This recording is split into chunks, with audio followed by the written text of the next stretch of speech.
한 설문조사에서 직장 내 괴롭힘을 당한 경험이 있냐는 질문에 절반 이상이 그렇다고 대답을 했는데요.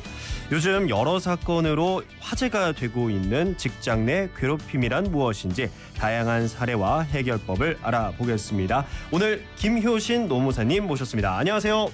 네, 안녕하십니까. 네, 오랜만에 나오셨는데 어떻게 잘 지내셨습니까? 네, 저는 여전히 잘 지내고 있습니다. 네, 추석 때도 잘 보내셨고요. 네, 저는 고향이 지방이라서요. 네, 잘 다녀왔습니다. 혹시 네. 차가 많이 막히지는 않았나요? 제가 운이 좋았는지 별로 저는 그냥 그냥 갔다 오는 시간으로 다녀왔어요. 네. 그렇군요. 네.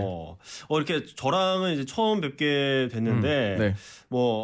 오늘도 많은 또 전문적인 지식과 많은 상담 부탁드리겠습니다. 네. 오늘 주제가 또 저랑 또 잘 맞는 것 같은데 이게 나선홍 아나운서와도 함께 하셨을 텐데 만약에 나선홍 아나운서가 오늘 진행을 했다면은 조금 애매했을 수도 있겠다라는 생각이 드는데 그분은 아무래도 이제 직장 내 괴롭힘을 당하실 일은 이제 없으실 거기 때문에 아무래도 성격이 전혀 그렇습니다. 당하셔도 그냥 가만히 있지 않으실 것 같아요. 네.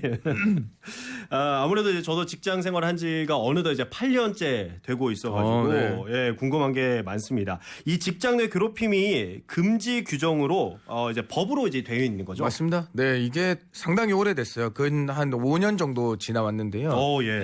이게 19년도 1월 15일 날 우리 근로기준법에 처음으로 들어오게 되는 거거든요.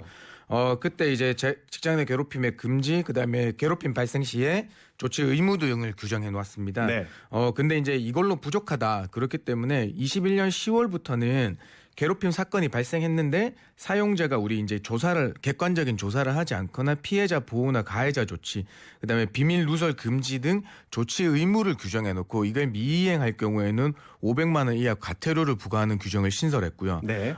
그다음 또 사용자 또는 사용자의 친인척이 직장 내 괴롭힘 가해자일 경우에는 1,000만 원 이하의 과태료를 부과한다는 내용이 개정돼서 시행되고 있습니다. 네. 근데 사실 이게 그럼에도 불구하고 우리가 이제 직장 내 괴롭힘이 아직 갈 길이 멀다는 말들이 많이 나오거든요. 네. 어떤 경우나 보면 처음에는 이제 부족함이 많은 채 이제 출발했으나 이제 점점 더 제도가 개선돼 오긴 했습니다만은 아직까지 우리가 실효적인 조치들이 없는 경우들이 있는 경우와 어떤 그 직장 내 괴롭힘에 라고 생각하는 기준들이 명확하게 없어서 이게 맞냐 아니냐에 대한 다툼도 굉장히 많거든요. 그렇습니다. 네. 이게 사실 법이 만들어지는 것도 중요하겠습니다만은 그 법을 시행하는 과정에서 이게 해석이나 이런 것들이 또 분분해질 수 있기 때문에 계속해서 이제 개정을 해 나가야 될 것 같은데 이렇게 직장 내 괴롭힘 금지가 법이 있다.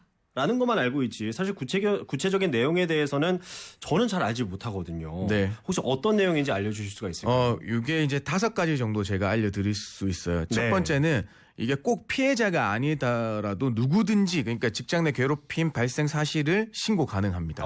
물론 사용자한테 신고할 수도 있고요. 노동청에 신고할 수도 있는데요. 이 부분에 대해서는 조금 이따 뒤에 더 말씀드리겠고요. 그다음에 이 직장 내 괴롭힘 사실을 발생을 신고받은 사용자는 지체 없이 조사할 의무가 있습니다. 묵혀두면 안 돼요. 그다음에 신고가 아니더라도 인지할 수도 있는 거죠. 그렇죠. 인지하는 즉시 직장 내 괴롭힘에 대한 조사 의무가 부과된다라는 겁니다. 그다음에 피해자 또는 피해 주장자의 의견을 들어서 근무 장소의 변경이나 유급 휴가 명령 등 절철한 피해자 보호 조치를 해야 되는 거고요. 그다음에 조사 결과 직장 내 괴롭힘 발생이 확인되었다고 하면 피해자의 의견을 들어서 행위자에 대한 징계 등 이것 역시 적절한 조치를 할 의무가 부과돼 있습니다. 근데 이제 제일 중요한 건 어떤가 하면 이 괴롭힘 발생 사실을 신고하거나 이런 경우로 주장한 수도 있잖아요. 주장했다는 이유로 그 회사가 그 근로자한테 불이익을 주는 경우가 있으면 안 된다. 그 불이익 처우를 금지하고 있다. 이렇게 말씀드립니다. 이거 지금 5번째 항목을 보게 되면은 피해를 주장한다는 이유로 피해 근로자에 대한 어떤 불이익을 금지하고 있다라고 돼 있기는 합니다만 사실 또 일상생활에서는 피해를 당했더라도 이거 혹시 내가 신고했다가 내가 어떤 불이익을 받을까봐 꼭 참고 계신 분들도 있을 것 같거든요. 맞습니다. 이게 사실 이 불이익에 대한 조치는 우리는 법적으로는 해고 등 다른 징계 도리어 역으로 징계를 한다거나 아니면 다시 이 사람을 뭔가 그 다른 동료 근로자들하고 분리시키려는 그런 시도들에 대해서 그 그러니까 유형의 것, 몸에 드러나는 어떤 것들이 있어 처분이라는 게 있어야지 또 우리가 이걸 다툴 수 있는 거거든요. 네. 근데 우리가 직장인들이 사실 굉장히 우려스럽고 걱정하는 부분은 무형의 드러나지 않는 그렇죠. 암묵적인 거잖아요. 예. 사실 이제 그것까지 이제 우리가 법에서 어떻게 터치를 해 드릴 수 없다는 게 좀 이 부분에서는 안타까운 점이죠. 네. 그리고 이제 세 번째 살펴보게 되면은 피해자 또는 피해 주장자의 의견을 들어야 한다. 네. 이런 점이 좀 눈에 띄는데요. 그렇다면 이 피해자가 어떤 원하는 조치들을 다 해줘야 되는 건가요? 그렇진 않겠죠. 사실 이제 의견을 청취하라고 하는 우리 이제 취지가 뭐냐면 회사에 조치한 결정에 대해서 우리는 행위자는 결국에는 가해자로 지목된다고 하면 회사가 어떤 징계를 할 수 있겠죠. 그 징계에 대해서 부당하다는 거에 대해서 노동위원회나 다른 데서 한 번 더 다툴 기회가 남아 있어요. 네. 근데 그와 반대로 우리 피해자는 실효적인 불복의 기회가 없어요. 내가 신고해서 저 사람이 나를 괴롭히고 있으니까 도와주세요라는 거거든요. 예. 근데 그 다음에 회사에 대한 나의 이제 그 의견을 듣지 않고 한 회사의 조치에 대해서 내가 어떻게 할 수 있는 게 없단 말이에요. 그렇기 때문에 그 상대에 대한 처분 권한이 회사한테만 있기 때문에 재반 조치를 할 때 내 의견을 들어서 잘 그 반영을 해줘야 된다. 그러니까 충분히 검토해서 반영할 수 있도록 하기 위함이거든요. 그래서 네. 정리를 하면 의견을 듣는다는 게 우리 피해자가 직장 생활에서 심리적 안정을 빨리 찾아서 빨리 적용해서 고용 불안에 고용이나 근로 환경 악화에 시달리지 않게 해줘야 된다. 그래서 네. 그걸 적극적으로 검토하라는 의미이게 되겠습니다. 그렇군요. 네.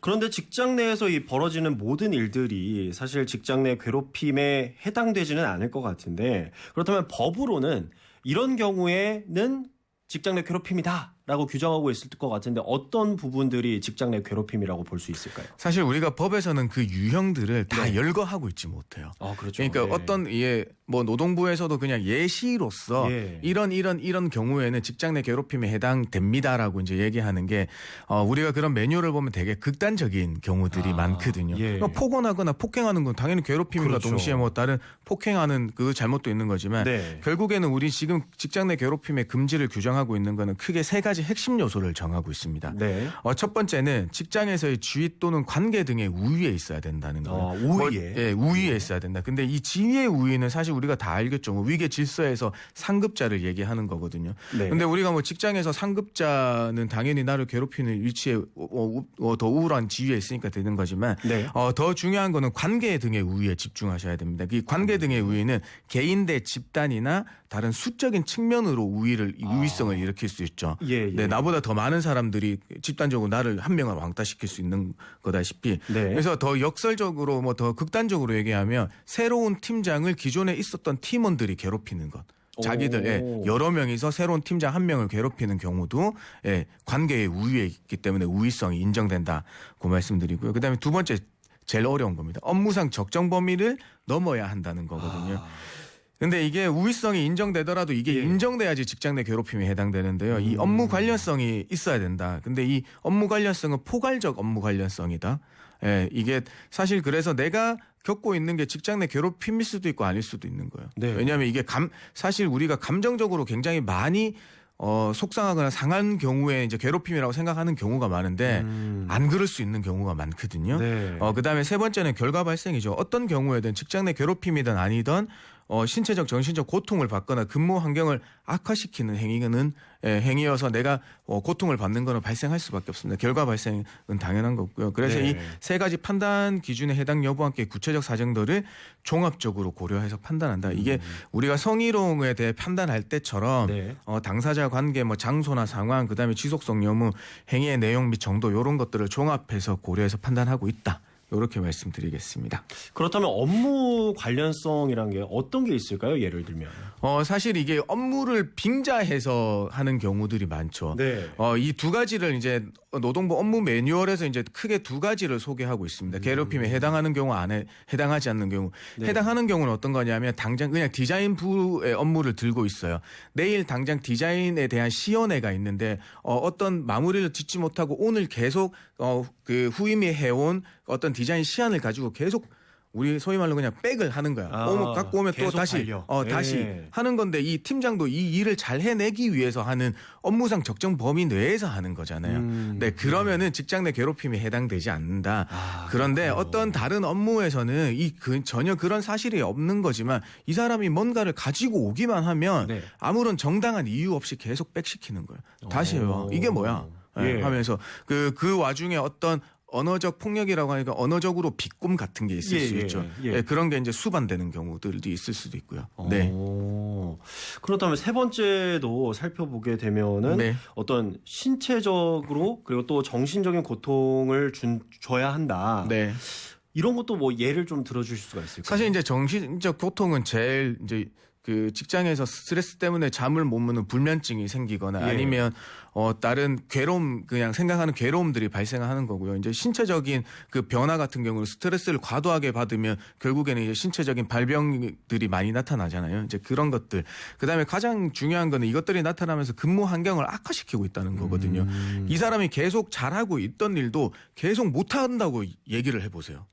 그렇죠. 어떨까요? 너무 힘들겠죠. 너무 힘드니까 계속 잘하고 어떤 업무도 어떤 업무 실수들이 계속 나온다. 예. 그 실수는 곧 다시 먹잇감이 되는 거예요. 예, 이게 계속 악순환의 반복이 된다. 예, 사실 저도 이제 그런 경험을 한 적이 있어가지고 공감이 되는데, 그러니까 뭐 예를 들어서 저 같은 경우는 이제 업무가 방송이겠죠. 네. 이제 네. 방송을 잘 해야 되는데 방송이 이제 실수가 나온 적이 있어서, 그렇죠.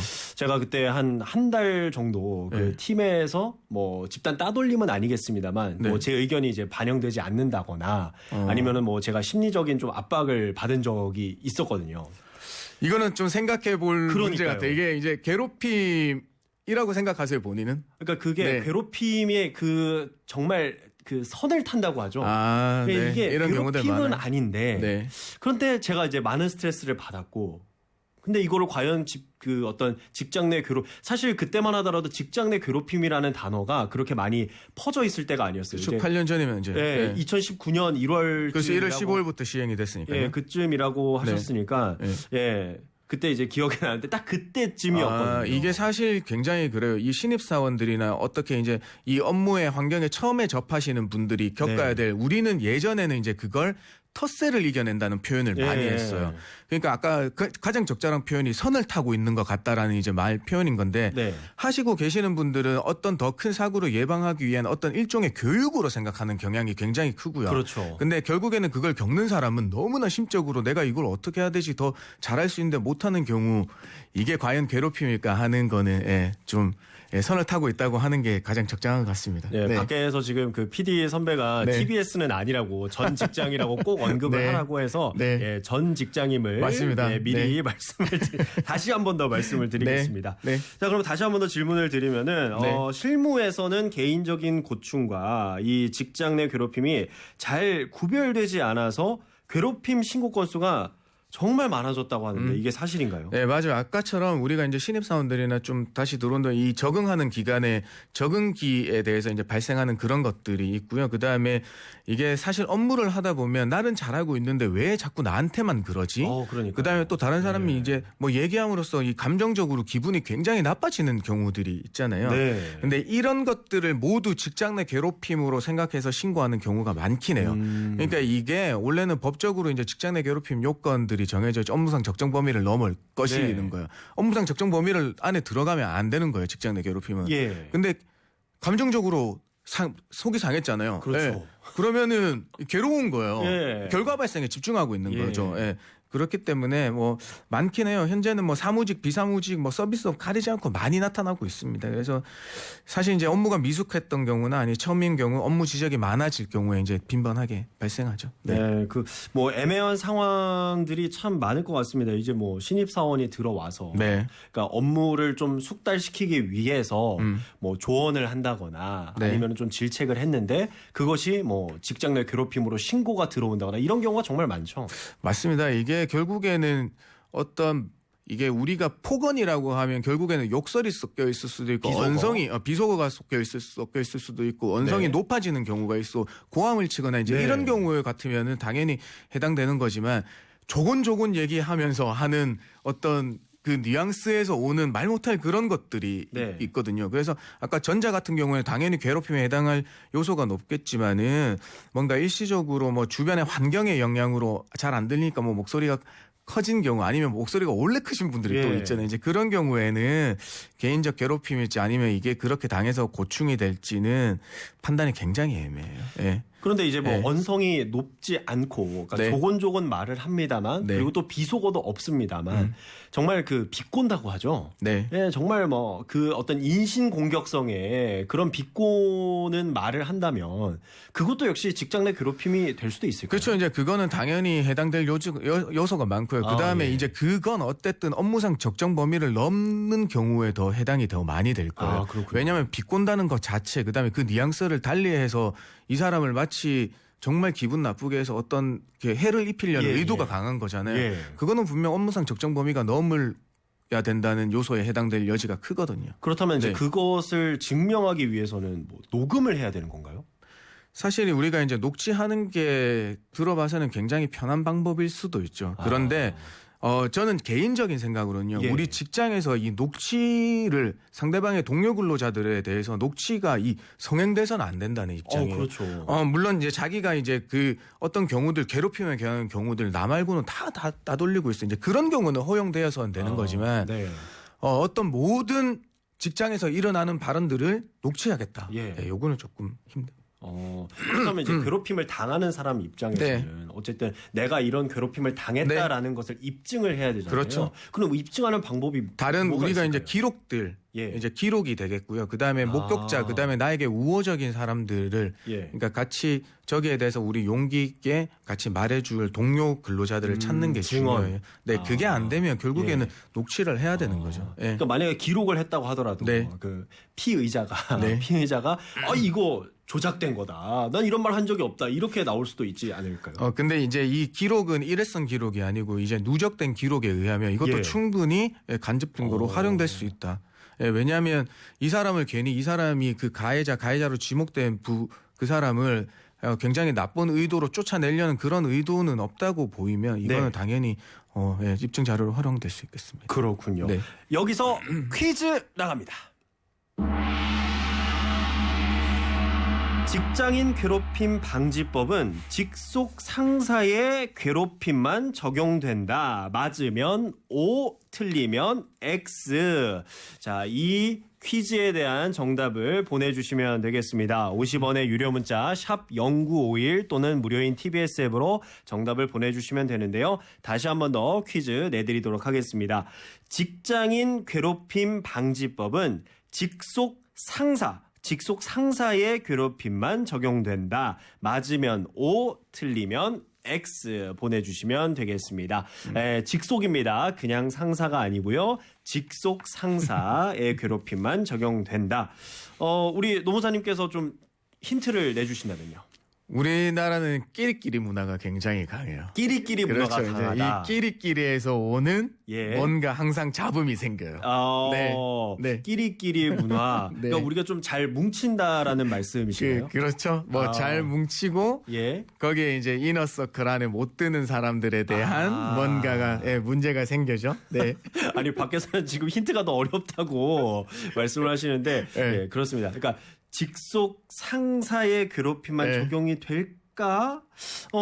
이게 우리가 좀 집단 문화가 많이 발달해 있기 때문에 뭐 이런 걸 수도 있겠어요. 예. 원래는 우리가 뭐 다른 거 액션 영화 보면 뭐 1대1로 뭐 맞짱 뜬다 뭐 이런 거잖아요. 근데 뭐 16대1 뭐 8대1 뭐 2대1 이런 걸로 생각해 주시면 될 것 같아요. 네. 그렇습니다. 네.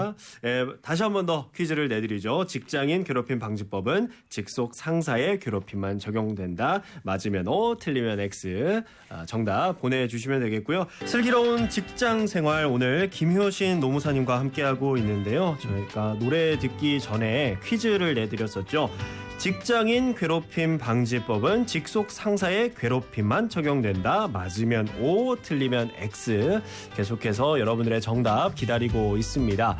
5039님이 직장 내 괴롭힘도 종류가 참 많은 것 같아요. 지나고 보면 이게 괴롭힘이었구나 하는 생각도 들고 이렇게 생각하시는 분들이 참 많을 것 같습니다. 그죠?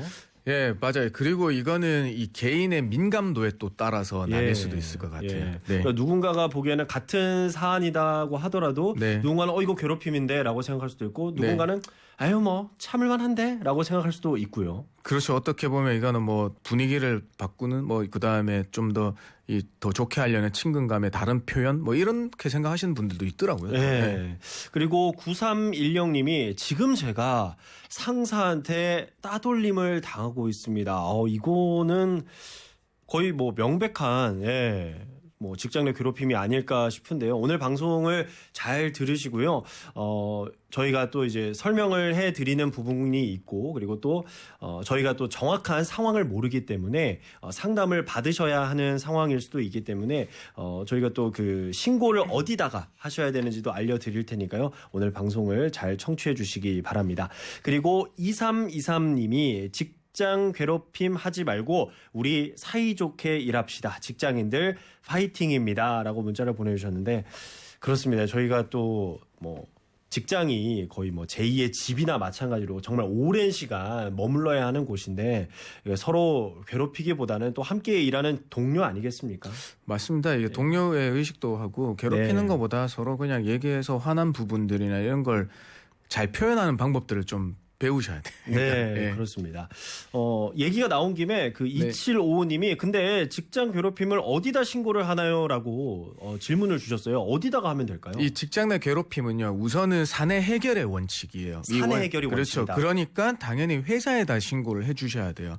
그래서 이게 이제 회사에다 신고를 하게 되는데, 모든 중소기업 그 직장인분들의 대개 그 인식은 회사에 신고해도 안 돼요. 이런 거니까. 이제 그래서 노동부에 먼저 신고를 하게 되거든요. 근데 결국에는 노동부에 신고를 하더라도 다시 회사로 돌아와요.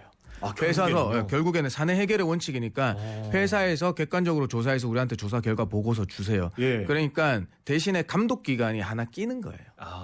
그런데 이게 근로감독관 1인의 업무거든요.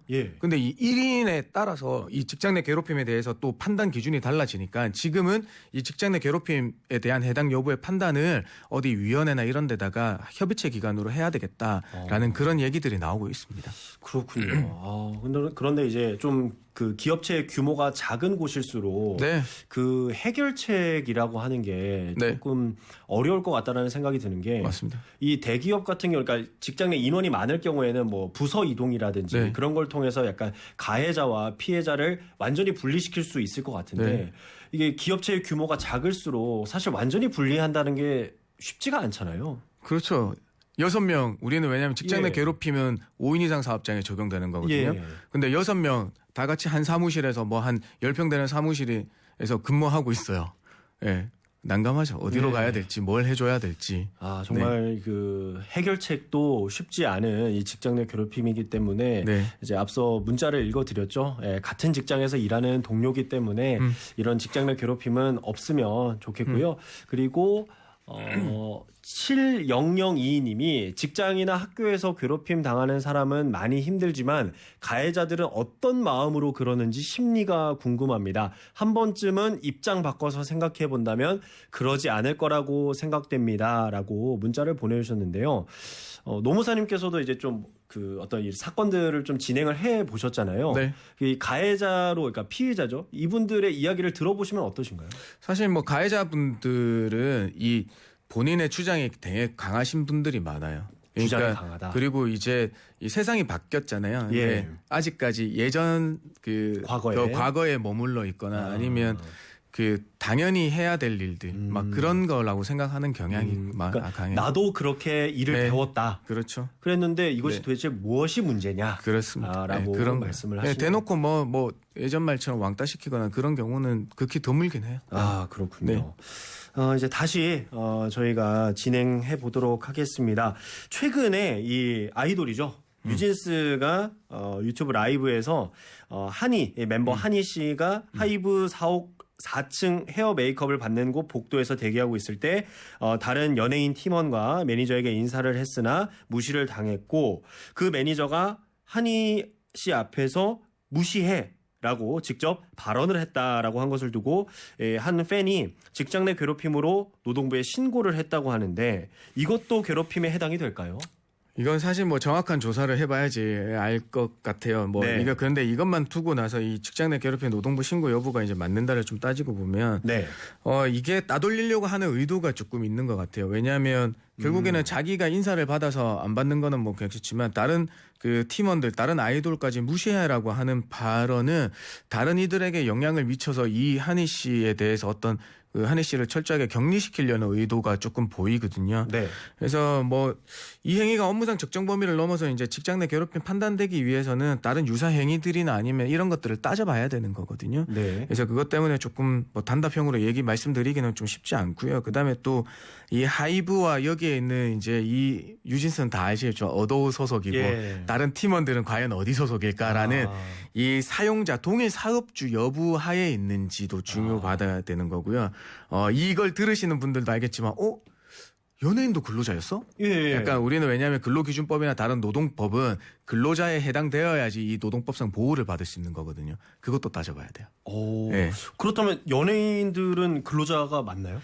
사실 이제 법원도 그렇고 노동부도 그렇지만 노동부는 연예인을 근로기준법상 근로자로 판단한 적이 없습니다. 아니라고 판단한 그렇군요. 사례가 있고요. 예. 법원은 여기에 근로자성 여부에 대해서 판단 사례가 존재하지 않아요. 왜냐하면 연예인이 근로자성을 인정하면서 뭔가 노동법상 보호를 받으려고 소송을 제기한 적이 없다 이거죠. 네. 그러면은 이거는 네. 직장 내 괴롭힘이 안 되는 건가요? 그렇죠. 이제 근로자로 판단해 봤을 때는 우리가 대부분 해왔던 이 연예인들에 대한 그다음에 톱스타 연예인들에 대해서 근로자로 판단할 여지가 그다지 크지 않다고 보여요. 그다음에 뭐 그렇긴 하지만 이게 뭐 그렇다고 해서 근로자성이 안 되니까 직장 내 괴롭힘이 안 되니까 그냥 끝 예. 이렇게 하면 좀 이상하죠. 근데 예, 예. 어떻게 보면 뭐 톱스타의 전속 계약은 어떻게 됐는지 잘 모르겠습니다만은 네. 우리가 지금 제일 바로 이렇게 아이돌이 그룹이 형성됐거나 아니면 그런 그 신입들이라고 해야 되나 뭐 어떻게 얘기해야 되지 뭐 인기가 별로 그냥 예. 처음에도 나오시는 분들 예, 얘기하잖아요. 신인 그룹들. 갑자기 신인 그룹들 예. 그런 경우에 전속 계약은 사실 고용 계약보다 더 안 좋을 수 있거든요. 그렇죠, 그렇죠. 그래서 이거를 굳이 근로기준법에 해당되지 않는다고 하더라도 그분들에 대해서 보호 조치를 내버려도 해야 된다. 그건 아닌 것 같습니다. 뭐 다른 조치가 있어야 될 것 같아요. 예, 네. 말씀해 주신 대로 네. 지금 노동 현장을 살펴보게 되면 네. 뭐 정규직이 있을 수도 있고 비정규직이 있을 수도 있고 뭐 정말 이 노동법에서 규정되어 있지 않은 부분들이 분명히 있거든요. 네. 그러니까 소위 법 밖에 계신 분들이 저는 법의 보호를 더 많이 받아야 된다고 생각하는데 네. 이 법의 보호를 받지 못하는 경우들이 이렇게 생기잖아요. 맞아요. 이런 분들은 어떻게 하면 좋을까요? 이건 뭐 더 큰 테두리나 법적인 거나 다른 특별법들을 만들어서 이제 보호해 줘야 되겠지만 이제 네. 그거는 조금 더 논의를 해봐야 되는 것 같고요. 지금은 당장 이제 소송 제기를 통해서 이제 손해배상을 받을 수 있는 방법이 있긴 해요. 그냥 민사상 불법 책임이 인정이 되는 거거든요. 네, 민사상으로. 네, 그렇죠. 이제 최근에 사례를 하나 알려드리면요. 지난 5월달에 이제 대법원이 상사로부터 괴롭힘을 당한 2020년 순직 골프장 캐디의 유족에게 네. 사용자가 1억 7천만 원 배상해야 된다. 하급식 8개월을 인정한 거 동시에 확정한 게 있거든요. 예. 골프장 캐디는 우리가 고전적이고 지금 역시 특수 형태 종사자라고 얘기해요. 특수 형태 예. 근로 종사자. 예. 근로를 우린 근로자와 유사하지만 근로자가 아니라고 보는 사람들이 있는 그렇군요. 거거든요. 그래서 이 민사상으로 해결할 수 있는 방법은 있다. 그렇습니다. 그러니까 프리랜서 같은 경우도 뭐 특히 이제 저는 이제 방송 쪽에 있다 보니까 네. 프리랜서 진행자들이 많거든요. 네. 프리랜서 진행자의 경우에는 이제 계약을 이제 건 바이 건으로 네. 하기 때문에 네. 혹시라도 내가 이 직장 내 괴롭힘을 당한다고 하더라도 네. 다음에 계약이 성사가 되지 않을까 봐 참으시는 분들이 참 많은데 네, 맞아요. 그럼 이런 분들도 어떤 소송을 통해서만 그렇죠. 구제를 네. 받을 수 있는 네, 거죠. 맞아요. 지금은 별다르게 이제 방법이 없어요. 네. 좀 안타깝네요. 네. 네. 뭐 이렇게 사실 또 법이 만들어진다고 해서 다 해결되는 부분은 아니기 때문에 네.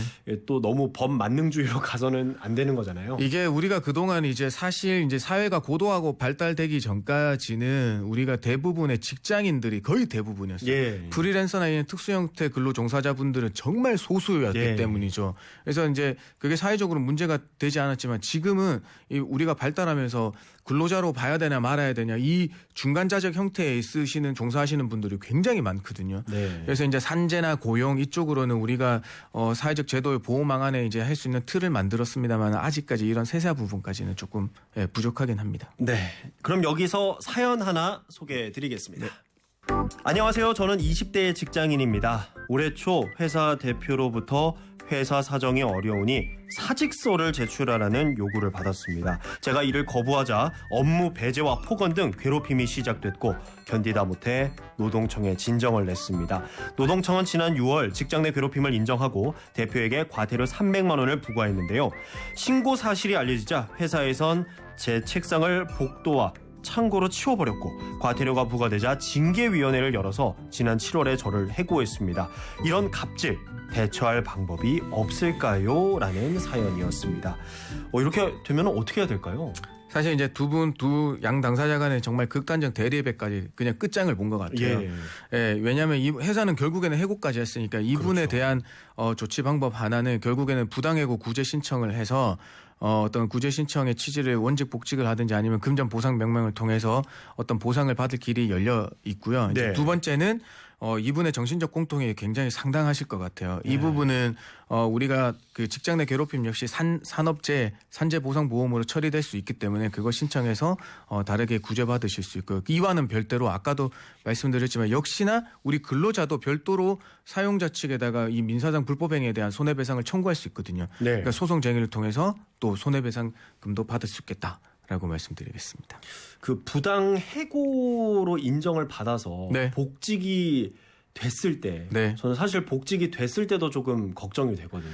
그렇죠. 왜냐하면 이 사용자에 대한 회사의 대표에 대한 괴롭힘이기 때문에 이거는 대표가 과태료를 받았는데도 불구하고 이러는 경우거든요. 예. 그래서 원직 복직이 되더라도 결국에는 이분이 얼마나 회사가 큰 규모일지는 모르겠지만은 원직 복직을 선택했을 때는 더 용기 있는 행동들이 더 필요해요. 네. 그렇군요. 그렇죠.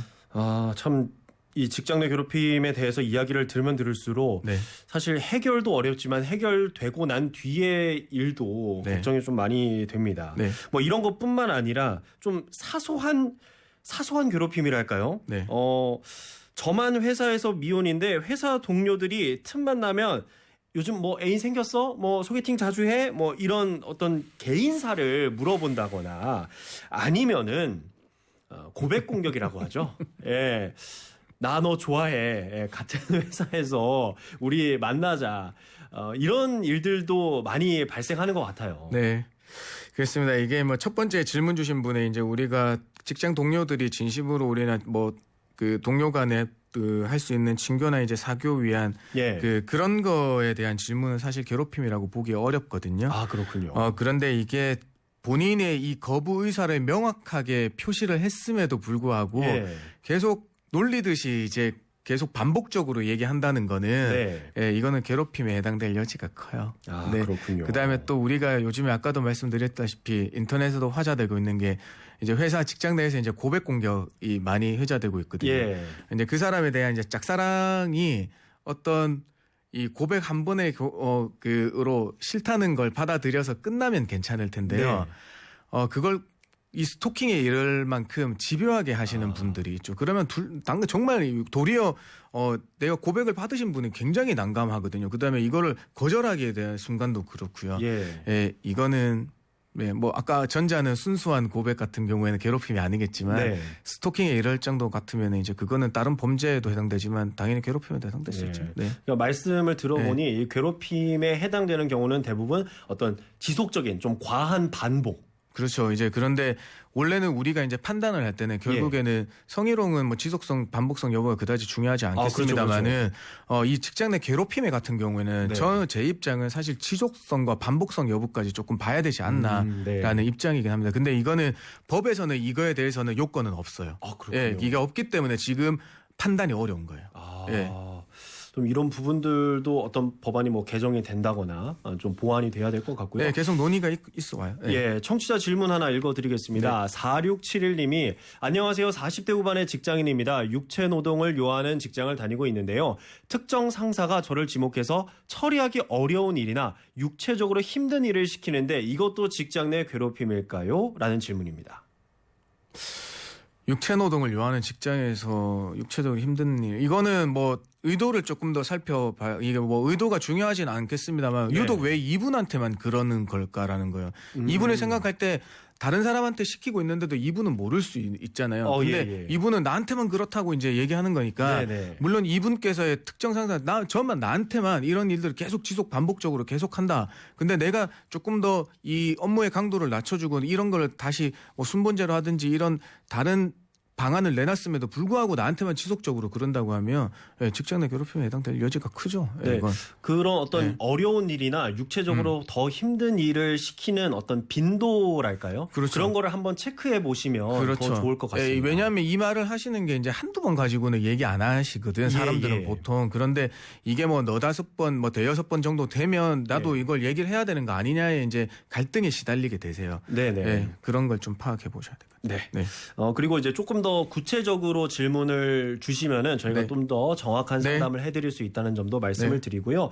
또 다른 질문이 있습니다. 저와 동일한 업무를 수행하던 동료가 퇴사를 했는데요.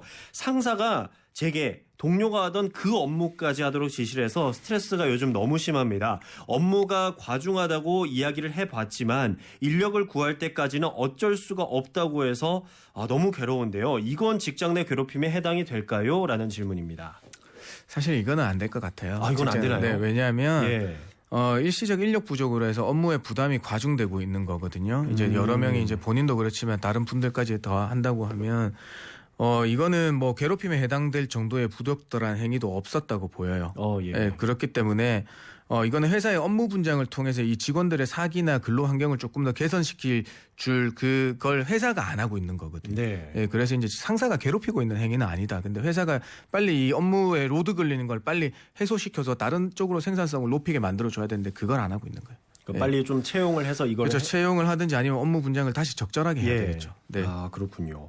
그럼 다른 사연도 한번 읽어보겠습니다. 제가 자리에서 간식을 먹으면서 일하고 있는데 대표로부터 갑자기 맛있냐? 라는 메시지가 와서 깜짝 놀랐습니다. 알고 보니까 회사 내에 CCTV가 설치되어 있었고요.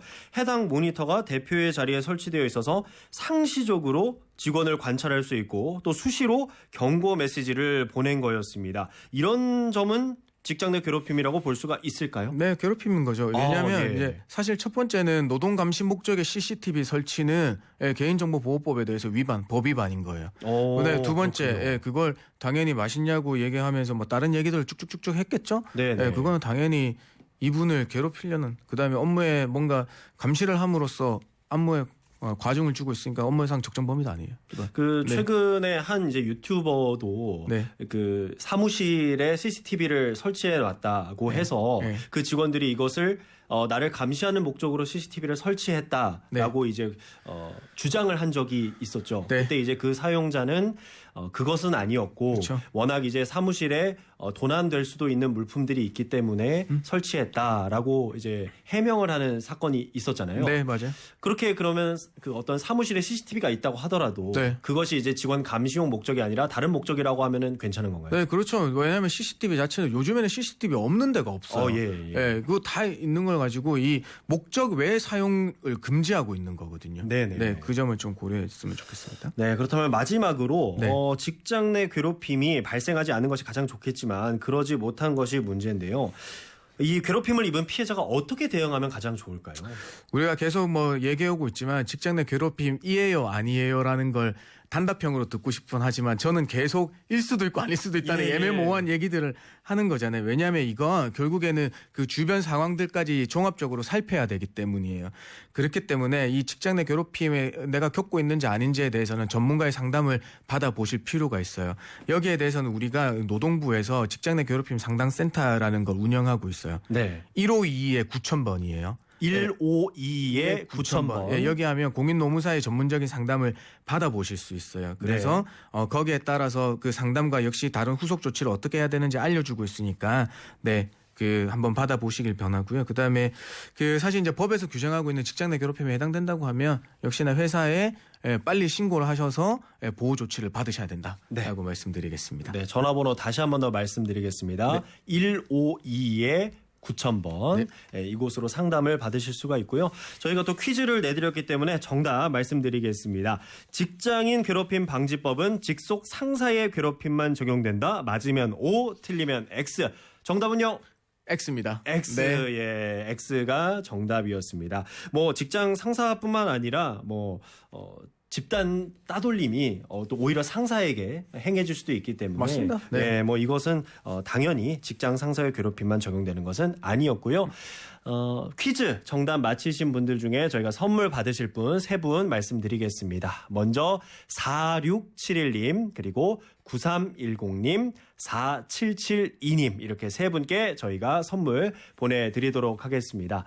3114님이 문자를 보내주셨는데요. 직장 내 괴롭힘은 그 예전에 했던 행동들에 익숙해 있어서 저절로 나오는 것 같아요. 작은 사회인 학교에서부터 교육이 전제돼야 하지 않을까 싶은데요. 그리고 피해자가 느끼는 바와 가해자가 느끼는 바가 큰 차이가 있는 것 같습니다. 모두 역지사지의 마음을 갖고 살았으면 좋겠습니다. 라고 보내주셨습니다. 문자 고맙습니다.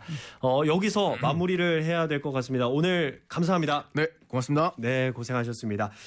이제 내일 방송, 내일은 저희 주치의죠. 슬기로운 건강생활로 돌아오도록 하겠습니다. 이재동 교수님과 혈당 스파이크, 혈당 관련된 이야기 맞죠? 혈당 관련된 이야기 나눌 예정이니까요. 궁금하신 점 있으면은 저희 많은 질문 부탁드리겠습니다. 여기서 인사드리겠습니다. 지금까지 아나운서 이민준이었습니다. 고맙습니다.